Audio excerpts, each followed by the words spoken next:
Hello, chemists. It's Mr. Mathis again, coming at you, trying to teach you some new stuff. Today, what we're going to do is we're going to take what we were talking about in the last unit or last lesson, the um, concentration of solutions, and we're going to add it together with what we were talking about last week, which was stoichiometry using chemical equations. So we're going to put those two things together, do some problems. And then next week, we'll have a test on all this, full on assessment. It'll be super enjoyable for everybody. Okay. So this is our class practice. We'll work on this together. We have an equation here. We've got sodium hydroxide plus calcium nitrate is going to make calcium hydroxide, which you notice is a solid, and sodium nitrate. So we have two aqueous solutions, makes a solid and an aqueous solution. This is a double displacement reaction where we get a precipitate. So here's where we start. It says if 300 cubic centimeters of 5 moles per cubic decimeter of NaOH react, how many grams of calcium hydroxide will form? Okay, so every problem is the same. First, we need to write what we know. We have sodium hydroxide. It's in centimeters cubed. If we look at our mole roadmap, you can see here we are right here, except it says decimeters cubed, which means that we're going to change this centimeters cubed. We're going to divide by 1,000 to make it into decimeters cubed. So we're going to say we have 0.300. I'm going to assume that there's a dot after that, so we've got 3 sig figs. 0.300 decimeters cubed of NaOH. We start by just writing what we know. Next, we want to get to the mass in grams of calcium hydroxide. Okay, so here's what we're going to do. We're going to follow this line in, do concentration over 1 cubic decimeter. We're going to use the mole ratio, and then we're going to use the molar mass. So we'll go times concentration, 5.0 moles for every 1 cubic decimeter. That allows us to cancel out this cubic decimeter unit. Next, we want to find calcium hydroxide. So we're going to put CaOH2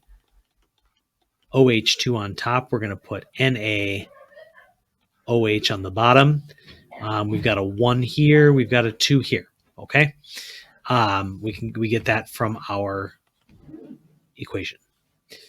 Finally, we want to go to mass. So we're going to put 74.09 grams for every 1 mole. I made this very easy. I put the molar masses there so that it wouldn't be an extra long process.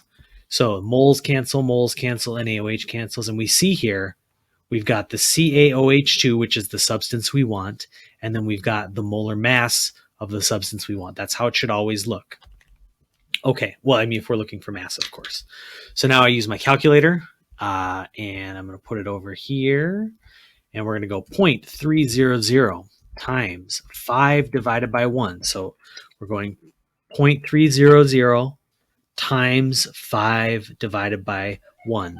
Then we'll go times 1 over 2 times 74.9 over 1 equals 55.5675.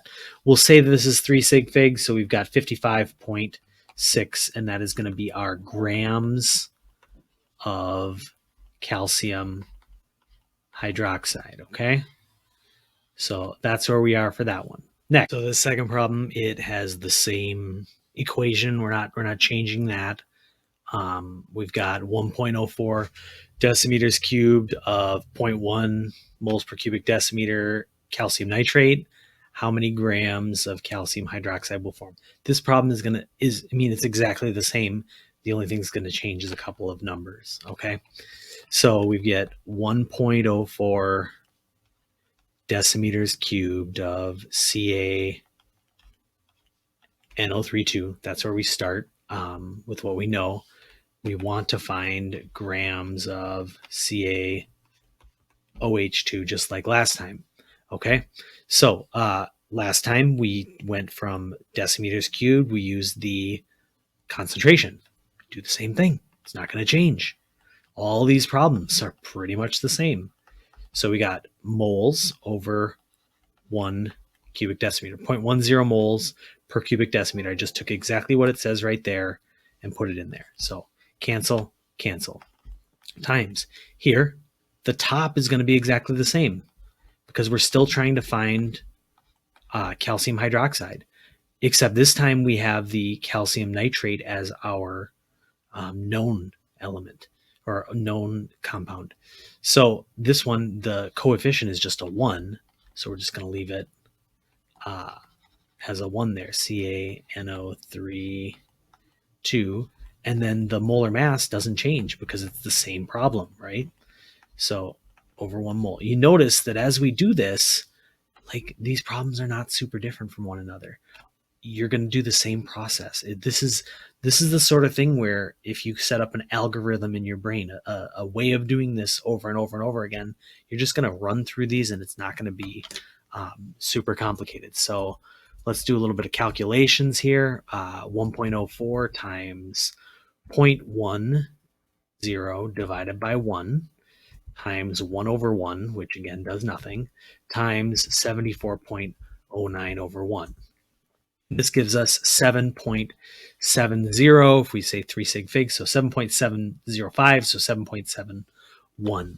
So we put 7.71 grams of calcium hydroxide. Now, comparing these two, which one should be bigger? Well, this one, the concentration was significantly higher than this one.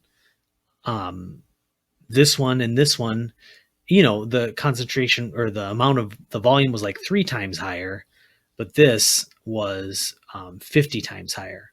So between the two of those, you should end up with the bottom one being a smaller answer, which is the case. All right. We'll do this one and then we'll be done. You have 48.5 grams of aluminum. How many cubic centimeters of this concentration HCl will you need to react? This one's a little bit different, so that's why we're going to do it.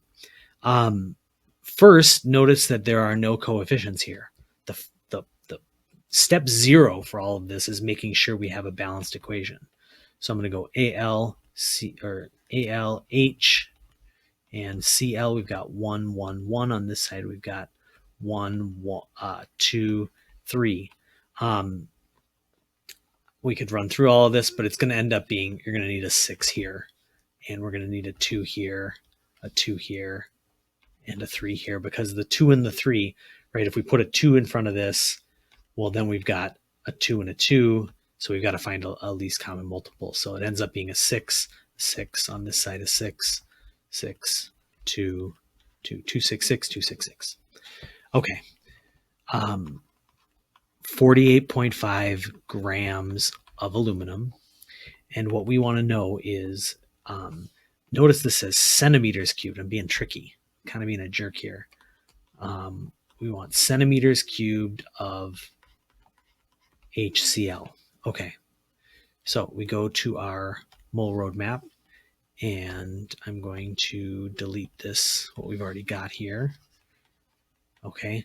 We're starting at mass in grams. We need to go in here. We need to go through our mole ratio, and then we need to go out here. Okay, and now notice this says decimeters cubed. So if we want to go from decimeters cubed to centimeters cubed, we need to multiply the answer by 1,000, because a decimeter cubed is 1,000 times as large as a centimeter cubed. Okay, let's do the problem. So we say times 1 mole over the molar mass, because that's what the mole roadmap says, right? Times 1 mole over the molar mass. Okay, remember, mole here just means mole. We don't worry about anything else. You just write 1 mole. I thought I wrote that, but apparently not. 26.98 grams times. Now we go the mole ratio. So we look the H2. There are 3 H2s. Excuse me, we're doing HCl. There are 6 HCl's for every 2 aluminum. So we want to put 6HCl over 2Al. Okay, so our grams cancel. Now our aluminums cancel. Now we want to know the amount of centimeters cubed. So ultimately we said we're going to have to multiply this by 1,000. But to go here, now we're going to take 1 decimeter cubed over the concentration, okay? So we do 1 decimeter cubed divided by 2.5 moles. So we just flipped it over, okay? And then the times 1,000 is that there's 1,000 centimeters cubed in 1 decimeter cubed, okay? And again, this is kind of a mean thing to do. So HCl is what we want. So I didn't mean to do that. Get a little eraser here. See if I can, oh no, I failed. Okay, we'll put it back there. 6HCl over the aluminum. The decimeters cubed is what I wanted to get rid of to get the centimeters cubed. Okay, so 48.5 times 1 divided by 26.98 times 6 over 2 times 1 over 2.5 times 1,000. It's 2,157.15, or to 3 sig figs, we'd say 2,160 centimeters cubed. Okay, so that's what we would have for our HCl. All right, last one. You have this many centimeters cubed of this. How many grams of H2 would be produced? So we start, as always, by writing what we know. This is centimeters cubed, so we need to divide that by 1,000 to turn it into decimeters cubed. So our we end up with 0.550 decimeters cubed times our concentration is 0.05 moles for every 1 decimeter cubed. Okay, now notice the reason I didn't even have to look at my mole roadmap, because decimeters cubed is the unit that we're starting with. And so we need to get rid of it. So we put it on the bottom of the second line. But if you want to see it on the mole roadmap again, we're going from, let me erase what we got here. We're going from the volume of solution. I'll just use this. We're going this way into here and then out to here. So we're following this path.